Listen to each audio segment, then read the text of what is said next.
The realization came slowly as I sat at my kitchen table, sorting through the mail, bills, advertisements, but nothing with the cream and gold embossing my son, James, had described when he mentioned his upcoming wedding last month. The blood roared in my ears as I rechecked the calendar. 3 weeks until the date, and still no invitation. My chest tightened as I reached for my phone to call him, my fingers stiff and ice cold. James didn't answer. Neither did his fiancée Amara.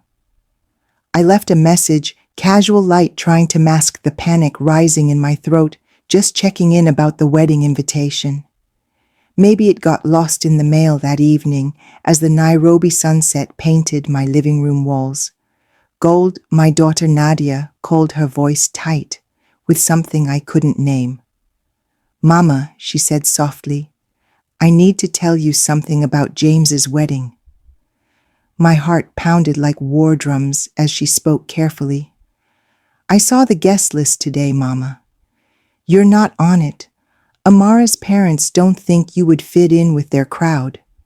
They think it would be better if you just sent a gift." I sat perfectly still as Nadia continued, her voice breaking. "They've invited over 300 people. Mama, government officials, bank executives, everyone from Amara's father's political circle. But they said having you there would make things awkward." The words burned themselves into my mind.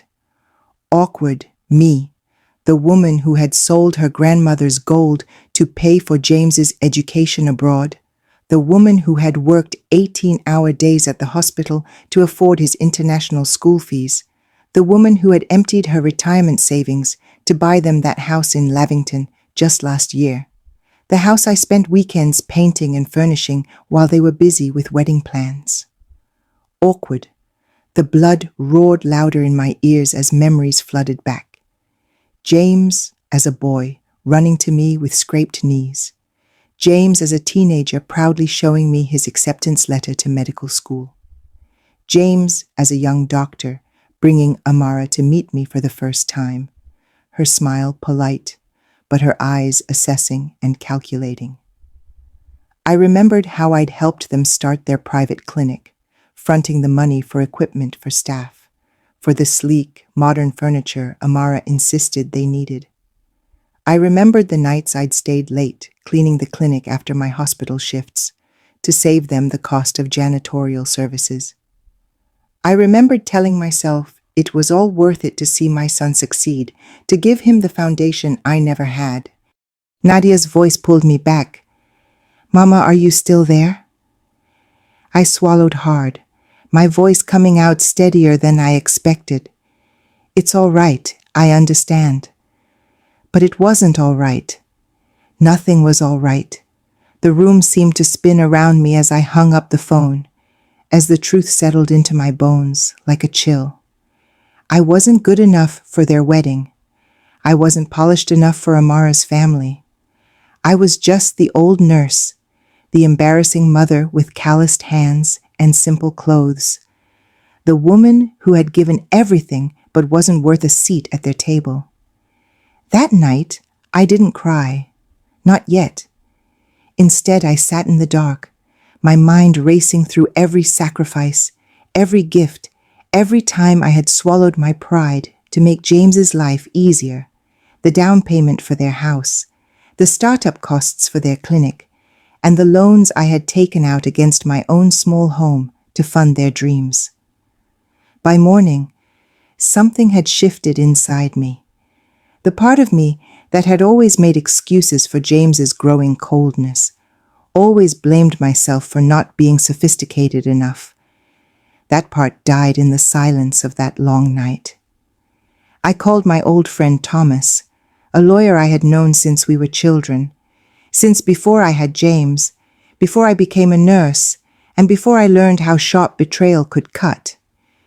Thomas had always seen me clearly, had warned me years ago that James was changing and that Amara was isolating him, that I was giving too much and asking too little. Thomas arrived at my small apartment that afternoon, carrying a folder and a thermos of special chai we had shared through decades of friendship. His face was grim as I told him about the wedding, about the exclusion, about the years of sacrifice that had led to this moment. When I finished speaking, Thomas set his cup down carefully. Wanjiku, he said, using my name, not Mama, the name I had been before motherhood, before sacrifice. You need to know something about the clinic and the house. My stomach dropped as he opened the folder, spreading documents across my kitchen table, property transfers, loan applications, and bank statements, all showing a pattern I couldn't comprehend at first. James and Amara had remortgaged the house I had bought them and taken out loans against the clinic equipment I had paid for, and had been systematically transferring assets into Amara's name alone. They've been planning to sell everything after the wedding, Thomas said quietly, his voice gentle but firm. They've already found buyers, and they're planning to move to London next month. They didn't tell you because they knew you'd ask about repayment. I felt the blood drain from my face as I stared at the evidence of the betrayal. It was deeper than I had imagined, not just exclusion, but calculated theft, not just embarrassment, but erasure. They were taking everything I had built for them and disappearing. My hands trembled as I pushed the papers away. This can't be right, I whispered. James wouldn't do this to me. Thomas reached across the table, his hand covering mine. Wanjiku, he said, the papers don't lie. The signatures don't lie. They've been planning this for over a year. Something broke inside me then, not my heart that had already been breaking for years, but the chains of maternal obligation, the belief that I must always forgive, must always understand, must always put my son's needs above my own. What can I do? I asked, my voice barely audible. Thomas squeezed my hand. There's still time, he said.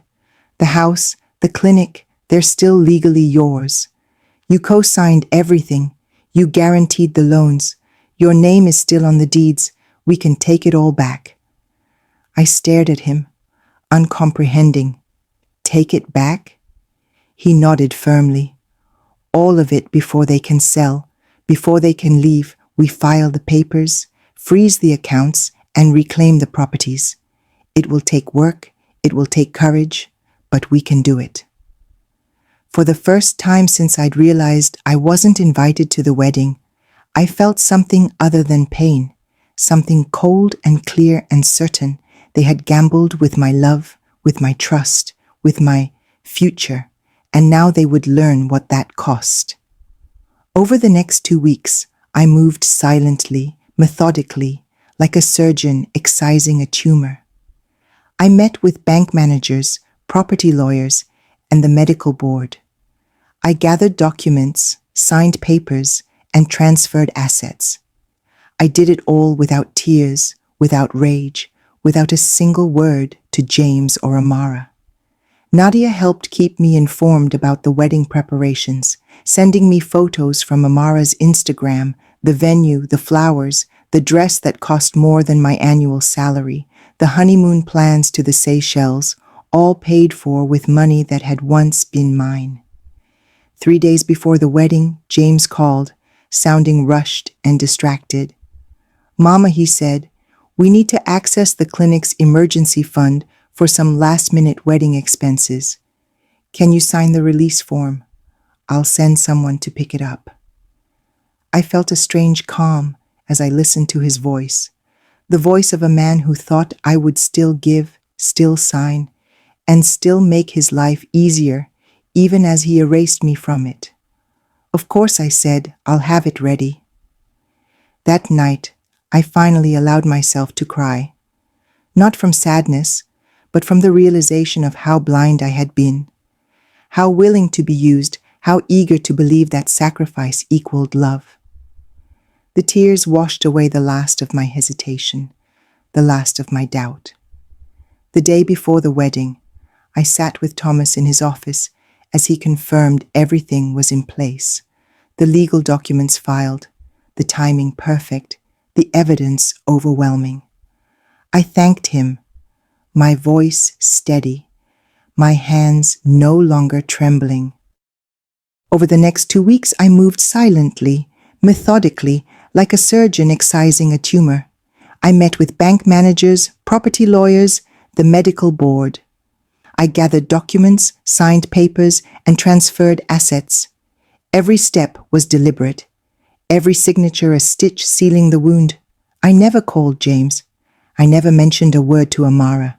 I let the wedding machine grind forward, fueled by their arrogance. Nadia fed me updates from Amara's Instagram, the fittings, the flowers, the glossy venue walkthroughs, the Seychelles honeymoon package. All of it built on money that was no longer theirs, though they didn't know it yet. 3 days before the wedding, James called, rushed and distracted. "Mama, we need to access the clinic's emergency fund for some last-minute wedding expenses. Can you sign the release form?" I smiled to myself. "Of course," I said softly. "Send it over." I signed nothing. The day of the wedding came and went. While they toasted and posed for photographers, I sat with Thomas in his office, finalizing the last signatures. By sunset, the accounts were frozen, the deeds reclaimed, and eviction notices quietly served to an empty house. They boarded their flight to the Seychelles 2 days later, still smiling in photographs, unaware that the life they'd returned to no longer existed. 2 weeks after the wedding, I was in my apartment when my phone began to ring. First once, then again, then again. James, then Amara, then Amara's father.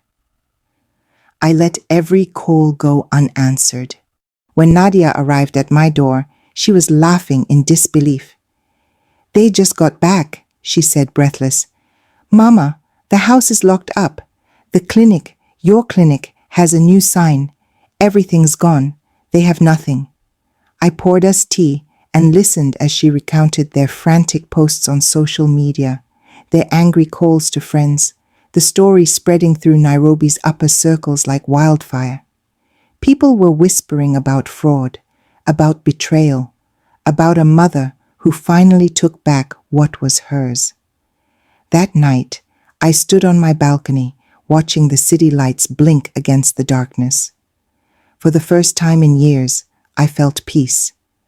Not the fragile peace of ignoring a wound, but the solid peace of stitching it closed.